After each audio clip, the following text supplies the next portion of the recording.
Hi అండి, నమస్తే. Welcome back to Ganasri recipes. చూసారు కదా, ఈరోజు ఏంటో మీకు అర్థమైపోయింది కదా మన రెసిపీలో ఏం చేస్తున్నాను. నేతి మిఠాయిలండి, బూందీ మిఠాయి. టేస్టీగా జ్యూసీగా చాలా బాగా వచ్చిందండి. నేను ఎలా చేసానో ఒకసారి మీరు కూడా చూసి అలా ట్రై చేయండి. కొత్తగా చేసే వాళ్ళకి ఈజీగా ఉంటుంది. చాలా బాగా వచ్చాయి అనమాట. జ్యూసీగా ఉన్నాయి. చూసారు కదా, టేస్టీగా. ఈ లడ్డు మిఠాయి ఎలా ప్రిపేర్ చేయాలో ఇప్పుడు మనం చూసేద్దాం రండి. అలాగే ఫస్ట్ టైం నా ఛానల్ చూసినట్లయితే గణశ్రీ రెసిపీస్ ఛానల్ సబ్స్క్రైబ్ చేసుకోండి. పక్కనే ఉన్న బెల్ కూడా యాక్టివేట్ చేసుకోండి.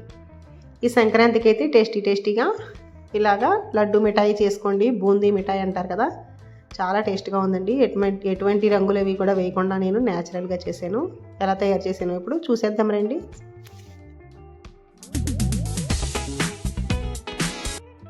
ఇప్పుడైతే ఒక కప్పు శనగపిండి జల్లించేసుకోవాలి ఒక బౌల్లోకి. ఎప్పుడైనా సరే ఫస్ట్ టైం చేసేటప్పుడు కొద్దిగా క్వాంటిటీతోనే చేసుకోవాలి. అలా చేస్తే ఎలా వచ్చాయో తెలుస్తుంది, మనకి కూడా వేస్ట్ అవ్వదనమాట.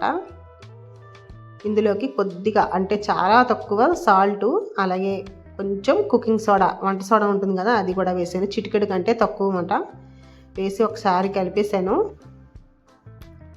వాటర్ వేసుకోవాలి. వాటర్కి అయితే క్వాంటిటీ ఏమి ఉండదండి, పిండిని బట్టి ఉంటుంది. పలచగా చేసుకోవాలన్నమాట వాటర్ వేసుకుని. మించుమించుగా ఒక కప్పు కంటే తక్కువే పడుతుంది వాటర్ అయితే. శనగపిండిని బట్టి ఉంటుందన్నమాట. ఇలాగా ఉండలు లేకుండా బాగా కలిపేసుకోవాలి.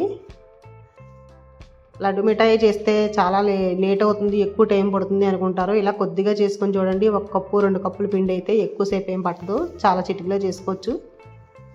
ఒకసారి చేస్తే ఎంత ఈజీగా అనిపిస్తుంది అనమాట. చూసారు కదా, పిండి అయితే ఇలా కలుపుకోవాలి. జారుగా ఉండాలన్నమాట. బూందీ ప్లేట్లోంచి పడీలా ఉండాలన్నమాట. అలా జారుగా ఉండాలి. ఇప్పుడైతే స్టవ్ మీద ఆయిల్ పెట్టుకున్నాను. ఆయిల్ బాగా వేడెక్కాలి. ఇలా వేసామంటే అలా పైకి వచ్చేయాలన్నమాట బూందీ. అంతా వేడిగా ఉండాలి. ఇప్పుడైతే బాగా వేడెక్కిపోయిందండి. కర్నాల ప్లేట్ ఉంటుంది కదా, అదే బూందీ వేసుకుంటాం కదా, చట్రం ఉంటుంది. చట్రంతో ఇలా బూందీ వేసుకోవాలి. చూసారు కదా, అందులో వేయగానే అలా కొద్దిగా రౌండ్గా వస్తాయన్నమాట. ఎక్కువ కదపకుండా అలా పైన కొద్దిగా అలా ప్రెస్ చేస్తే సరిపోతుంది. చాలా బాగా వస్తాయి. మొత్తం అంతా నిండుగా వచ్చే వరకు వేసుకుని ఆపేయాలి. ఆ ప్లేటుకున్న, ఆ గరిటకున్న, చట్రానికున్న పిండి అంతా కూడా తీసేయాలన్నమాట. ప్రతిసారి కూడా తీసేసి మళ్ళీ వేస్తూ ఉండాలి. అలాగే బూందీ మిఠాయికి బూందీ అయితే బాగా కరకరలాడకుండా ఉండాలి. కొంచెం వేగాక కొంచెం చూడండి, ఇప్పుడు నూనె అయితే మరగడం ఆగిపోయింది కదా, ఇటువంటిప్పుడే తీసేయాలన్నమాట. బాగా మెత్తగానే ఉండకూడదు, అలాగని బాగా క్రిస్పీగా కూడా గట్టిగా కూడా ఉండకూడదు అనమాట. ఇప్పుడైతే రెడీ అయిపోయినట్లే. ఇది తీసేద్దాము. అదే కారం బూందీకైతే బాగా క్రిస్పీగా వేయించుకోవాలన్నమాట. దీనికైతే అవసరం లేదు. మరీ క్రిస్పీగా ఉన్నాయంటే లడ్డూలు కొంచెం చేయడం కష్టమవుతుందన్నమాట. నాకు కూడా ఫస్ట్లో లడ్డూలు చేయడం తొందరగా వచ్చేది కాదండి. ఇలా బూందీ వేయించడంలోనే ఉంటుంది మనం లడ్డూలు చేయడంలో. గట్టిగా క్రిస్పీగా వేయించేసేదాన్ని, లడ్డూలు తొందరగా వచ్చేవి కాదనమాట. ఇప్పుడైతే 2 సార్లు 3 సార్లు చేయగా అలవాటైంది, బాగా వస్తున్నాయి. ఇవి ఆయిల్ లేకుండా ఇలా మొత్తం అంతా తీసేసుకుని ఒక ప్లేట్లోకి వేసుకోవాలి. చూసారు కదా, ఇలా నొక్కితే క్రిస్పీగా ఉందనమాట. ఈ క్రిస్పీనెస్ సరిపోతుంది.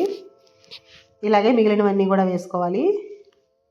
చిన్న చట్రం కదా, కొద్దిగానే వస్తాయి. అయినా సరే తొందరగానే అయిపోయాయండి. 1 కప్పు పిండే కదా. బూందీలు అయితే చాలా తొందరగా చేసేసాను నేనైతే.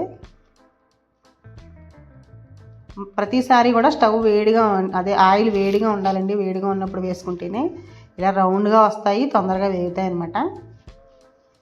ఆయిల్ కూడా పీల్చవు అనమాట అటువంటిప్పుడు.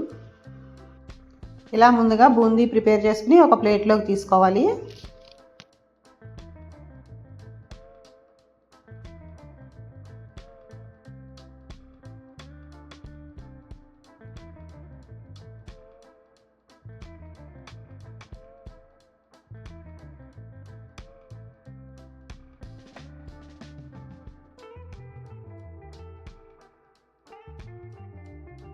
ఒక కప్పు శనగపిండికి ఇంత అయితే బూందీ అయితే రెడీ అయిపోయిందనమాట. ఇప్పుడు మనం పాకం కట్టుకోవాలి.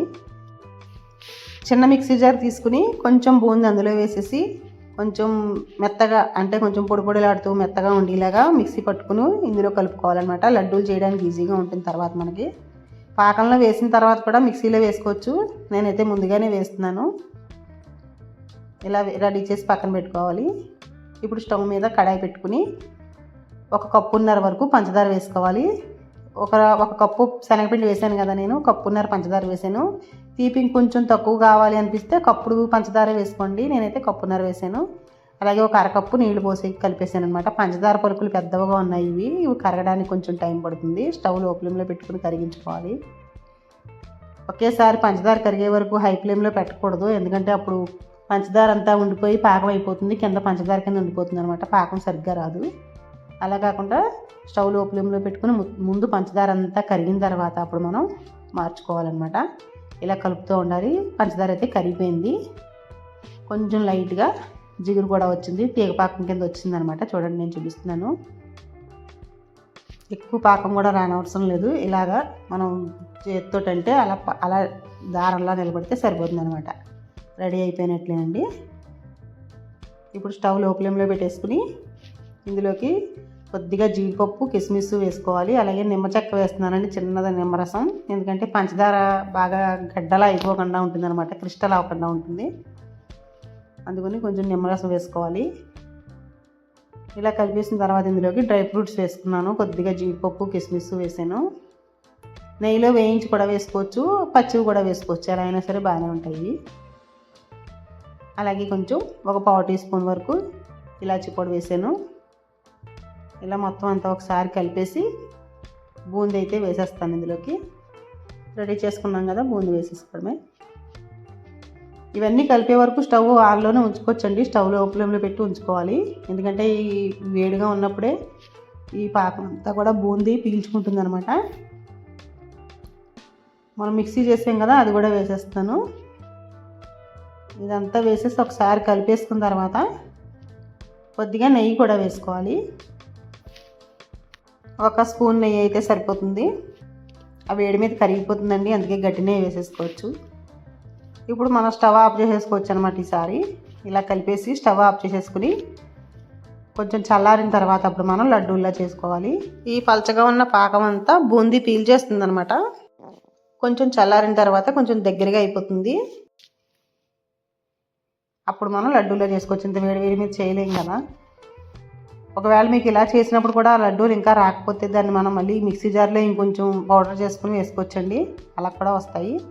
ఇప్పుడైతే నాకు బాగానే వచ్చింది, ముందుగా నేను పౌడర్ చేశాను కదా కొంచెం, అది వేసాను.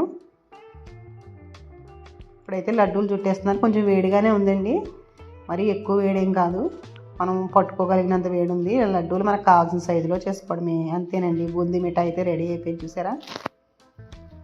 నేనైతే చిన్న చిన్నవి చేశానండి, పెద్ద పెద్దవి కూడా చేసుకోవచ్చు, మనకు ఇష్టమైన సైజులో చేసుకోవచ్చు. ఈ సైజులో చేస్తే 1 కప్పు శనగపిండికి ఇంచుమించుగా ఒక 30 వరకు లడ్డూలు అయ్యాయి అనమాట. అదే కొంచెం పెద్దవి చేసుకుంటే ఒక 25 లడ్డూల వరకు అవ్వచ్చు. అంతేనండి, ఇలాగా లడ్డూలన్నీ చేసేసుకోవడమే. కొంచెం చేతికి నెయ్యి రాసుకొని చేసుకోండి, అంటుకోకుండా ఉంటుంది, పాకం కదా కొంచెం అంటుకుంటున్నట్టు ఉంటుంది. ఫస్ట్లో కొంచెం చేతికి నెయ్యి రాసుకొని చేస్తే బాగా వస్తాయి అన్నమాట. టేస్టీగా జ్యూసీగా మిఠాయి లడ్డు అయితే రెడీ అయిపోయినట్టే, బూందీ మిఠాయి.